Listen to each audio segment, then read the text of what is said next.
김동규는 우리나라에서 유명한 바리톤 성악가입니다. 다양한 방송에 출연을 했으며 예능에도 출연을 하는 방송인으로도 활동을 했지요. 김동규는 우리나라에서 가장 유명한 성악가 중에 한 명입니다.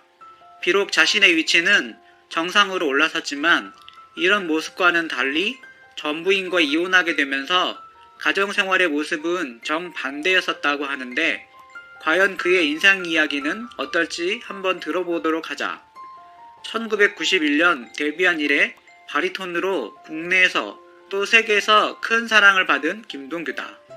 대표곡 10월의 어느 멋진 날에는 1999년 발표한 곡임에도 불구하고 지금까지 10월의 대표곡으로 사랑받을 정도.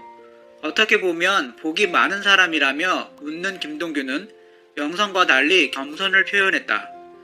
역시 그의 재능은 국내뿐 아니라 세계에서도 먹혔으며 동양인이 발탁되리라고는 생각지도 못할 그 시기에 김동규 나이 25세 당당히 주인공으로 발탁되면서 동양인 최초로 이탈리아 라스칼라 오페라 극장 무대에 오르게 되었다.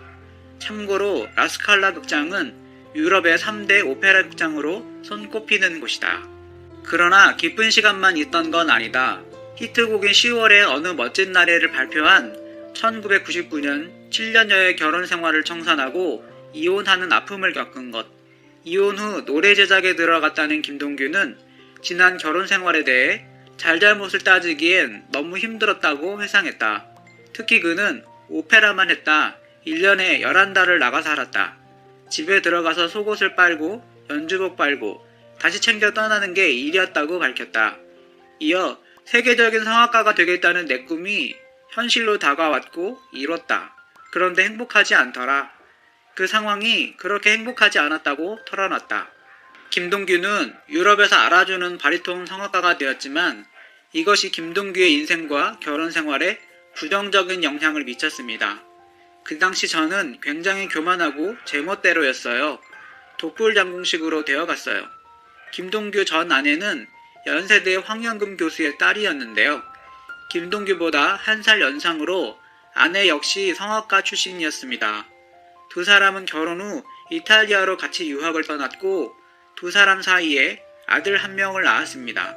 유럽에서 바쁜 공연 생활로 아들을 낳았다는 소식도 유럽 공연 중 어느 고속도로 공중전화 부스에서 들었다. 아내와 많은 시간을 보내지 못했다. 일이 잘 되면 잘 될수록 가정에 충실할 수가 없었다. 둘 사이에 안 좋은 일이 있어도 저는 공연을 가야 했고 아내는 집이 있어야 하니까 서로 간에 골이 깊어졌다. 유럽 생활 당시 너무 바빠 연결고리를 찾을 수 없었다. 서로가 서로에게 이렇게 살아도 되는 걸까? 라는 질문을 던졌고 답은 결별이었다. 김동규가 당시 성악가로 너무 잘 나가고 바빠서 가정에 소홀했고 성격 차이로 이어지면서 결혼 이혼까지 하게 되었습니다. 김동규 이혼 사유는 김동규의 잘못이 더 컸다고 할 수 있습니다. 이후 김동규 전 부인은 아들과 함께 독일에서 살게 되었고 김동규는 아들을 잘 보지도 못했습니다. 당시 한 인터뷰에서 아들에 대한 그리움을 언급하기도 했는데요. 1995년생이니 이제 다 컸겠죠? 정말 많이 보고 싶어요. 그런데 그쪽에서 연락이 안 되니까 언젠가 만날 수 있겠지라는 심정으로 기다리고 있습니다. 김동규는 유럽 생활을 포기하고 한국으로 복귀를 했는데요. 사람이 좋다라는 프로그램에 출연을 하여 이탈리아에서 한국으로 온 이유가 그곳에서 더는 행복하지 않았다라고 언급을 했습니다. 김동규 어머니는 5년 반 동안 산다가 정리하고 나오는 바람에 아주 슬픈 얼굴로 돌아왔다. 김동규는 원룸에서 음악도 사람도 멀리하고 살면서 1년 넘게 방황을 했다고 합니다. 그때부터 어머니와 함께 살았고 어머니가 아들을 세상으로 나오도록 이끌어줬다고 하지요. 아들이 이탈리아에서 돌아올 때는 정말 비참했어요. 이탈리아에서 5년 반 동안 결혼 생활을 하다 정리하고 왔는데 그때 얼굴이 아주 슬펐어요. 결국 혼자가 된 뒤에도 노래를 통해 상처를 극복하고 견딘 시간. 김동규는 아내에게 보낸 아들을 떠올리며 씁쓸함을 토로했다. 그는 1995년생이면 지금 25살은 됐을 거다. 혹시 모른다. 마이웨이를 보고 있을지라고 말했다. 이어 기여가 돼서 아들을 본다면 내가 살아온 인생에 후회가 없었으면 좋겠다고 말해주고 싶다. 앞으로 어떤 일이 닥치더라도 혼자 해결해야 하는 세상이니까 강인한 생각을 갖고 살았으면 좋겠다고 했다. 그는 언젠가는 만날 것이라고 염원을 드러내며 자랄 때 모습을 못 본 게 제일 한스럽다고 했다. 유럽에서 20-30년간 활동을 하고 싶었다. 그런데 꿈이 깨졌다. 세계적인 무대를 누비며 활동을 해도 마음은 늘 공허했다. 내가 꿈꿔왔던 것이 호텔방 생활이냐 싶기도 하고 나의 개인적인 삶은 어떻게 되는 것인가 이렇게 늙을 생각을 하니 암담해졌다. 김동규는 한국에 온 후 두문불출하고 우울증에 시달리기도 했다고 합니다. 이런 김동규를 다시 무대, 음악으로 나오게 한 사람이 바로 김동규 어머니였지요. 김동규는 이혼 후 슬럼프가 찾아왔어요. 아무것도 하기 싫어 혼자 오피스텔에 살면서 커튼을 쳐놓고 피아노 한 대, 침대 하나 놓고 6개월을 지냈어요. 영화 올드보이에서처럼 독방에서 짜장면만 시켜 먹었죠. 김동규는 방 안에서 처박혀 생각해보니 제가 살아오면서 이뤘던 모든 게 허망하기 짝이 없었어요. 모든 게 공허했죠. 이혼 후 혼자가 돼 한국에 돌아왔을 때 김동규의 곁에는 모친이 있었다. 3남매의 막내 아들로 자란 김동규를 모친만큼은 여전히 막내로 품어준 것. 김동규는 그때 어머니가 어려운 말씀 하시지도 않았다. 첫 마디가 밥은 먹었냐 였다. 그때 밥을 어마어마하게 많이 먹었다. 눈물을 국에 뚝뚝 떨어뜨리면서 먹었다고 말했다. 김동규는 음악가 집안 출신입니다. 아버지 김만준이 작곡가이고 어머니 박성년이 소프라노 출신이죠. 다만 원래부터 집안 형편이 넉넉했던 것은 아닙니다. 원래는 중학교를 갈 형편이 되지 못했을 정도로 가난했죠. 박성년은 교복을 입은 또래들이 부러워 중학교를 보내달라며 한 달 동안 밥까지 굶는 단식투쟁을 하기도 했어요. 그렇게 들어간 중학교에서 처음 성악을 접하게 되었죠. 이후 박성년은 학비와 기숙사비를 벌기 위하여 식모와 교회 청소 등을 하면서 어렵게 고학을 합니다. 그런 후에도 소프라노 성악가, 중학교 음악선생, 레슨교사 등을 하면서 돈을 벌게 됩니다. 김동규의 경제관념이 투철한 정신은 이런 어머니로부터 물려받은 것 같네요.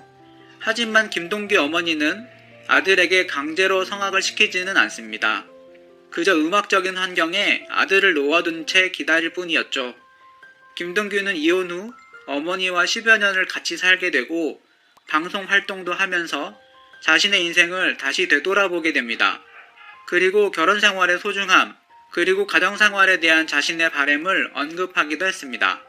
김동규는 가정 생활의 안락함을 보러하는 동시에 혼자 사는 생활의 자유로움 역시 포기하지 못했죠.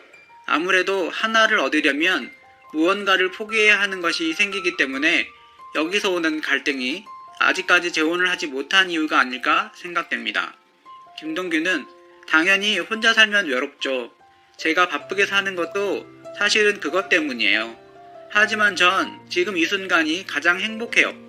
다른 사람의 시선을 신경 쓰지 않아도 되고 나만의 인생을 즐기며 살 수 있기 때문이죠. 김동규는 사람은 누구나 자신만의 공간을 갖고 싶어 해요. 그곳에서 외로움을 느끼고 싶어 하죠. 저는 저의 외로운 공간을 구속당할 때 못 견뎌 해요. 여자친구를 사귀더라도 일주일에 한두 번 이상은 안 보고 싶죠.